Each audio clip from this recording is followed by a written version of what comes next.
In his book, The Life of the Beloved, the late Father Henri Nouwen reflects on the 4 verbs of the Eucharist that we hear in today's Gospel. Jesus took bread, said the blessing, broke it, and gave it to them. The radical difference between the way God works and the way the world works is that the world uses 2 of the 4. The world takes and breaks with no idea how to bless and give. To be taken by God is to be chosen, to be precious to God. We hear this language at the very beginning of Mark's Gospel. And just as he was coming up out of the water, he saw the heavens torn apart and the Spirit descending like a dove on him.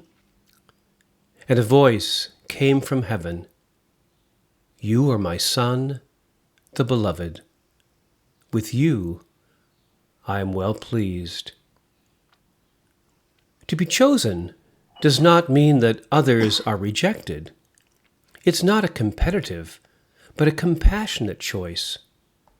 The greatest spiritual battle begins, and never ends, with the reclaiming of our chosenness. Long before any human being saw us, we are seen by God's loving eyes. Long before anyone heard us cry or laugh, we are heard by our God, who is all ears for us. Long before any person spoke to us in this world, we are spoken to by the voice of eternal love.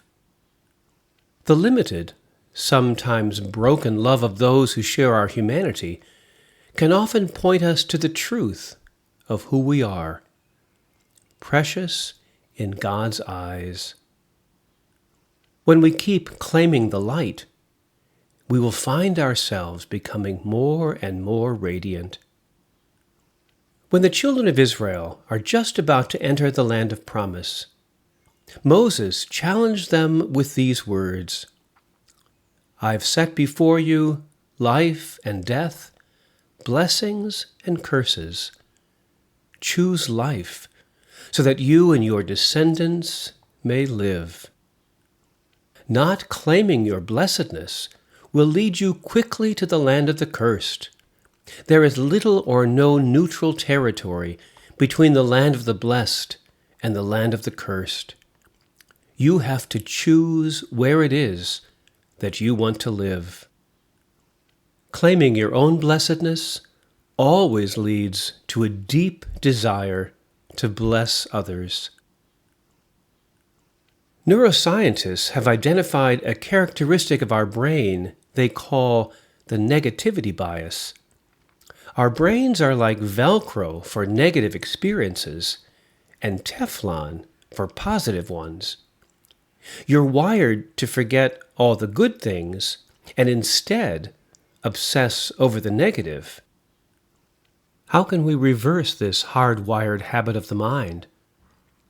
3 words: notice, shift, rewire. Number 1, notice your negativity bias. The first step is to bring awareness to this ordinary habit of the mind. Catch yourself when you slip into self-doubt, rumination, anxiety, and fear.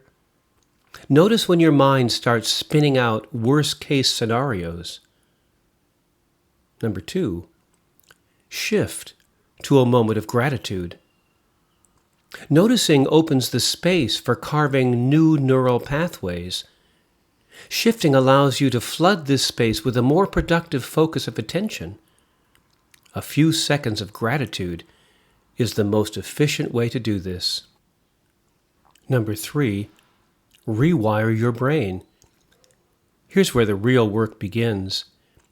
It's taking 15 seconds to stay with this new mindset, to encode it deep into the fabric of your mind. This last step is where we transform our ordinary habit of overlooking the positive. It's where we shift the brain's response to all the good in life from Teflon to Velcro. Our brokenness is as unique as our chosenness and our blessedness. Our brokenness is also the source of our common humanity, the basis for our shared search for comfort, meaning, and healing. Our shared vulnerability and imperfection nurtures and sustains our capacity for compassion. As strange as it seems, we must embrace our brokenness and step into it, for we are not alone. In the words of Leonard Cohen, there's a crack in everything. That's how the light gets in. The great spiritual call of the beloved children of God is to pull their brokenness away from the shadow of the curse and put it under the light of the blessing. We must allow the blessing to touch us in our brokenness. Then our brokenness will gradually come to be seen as an opening toward the full acceptance of ourselves as the beloved. Bread is perhaps our primary symbol for food and nourishment, for life and coming together. But there's another story to bread. Kernels of wheat had to be crushed to become something communal, flour, which then had to endure fire to be baked into the substance that gives off the smell of life. Bread, then, speaks of both joy and pain. David Brooks, in his recent commencement address at Boston College, offers this antidote. One of my goals in the months ahead is to try to undo what COVID tried to do to me. COVID tried to distance me, isolate me, and it did the same to you. I hope to show I wasn't broken by this hard season of life. I was broken open, that social distance will be replaced by social closeness and social courage. As the beloved ones, our greatest fulfillment lies in becoming bread for the world.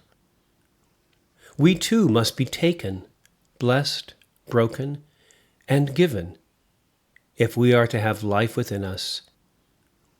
Just as bread needs to be broken in order to be given, so too do our lives. Think of how we share meals together. If there is conflict, the meal is torture. But where there is beautiful relationship, the meal is a life-giving honor. Don't you think that our desire to eat together is an expression of our even deeper desire to be food for one another? Jesus is chosen from all eternity, blessed at his baptism in the Jordan River, broken on the cross, and given as bread to the world. When we allow ourselves to live as God's beloved, blessed and broken, we too will become a gift for a hungry world.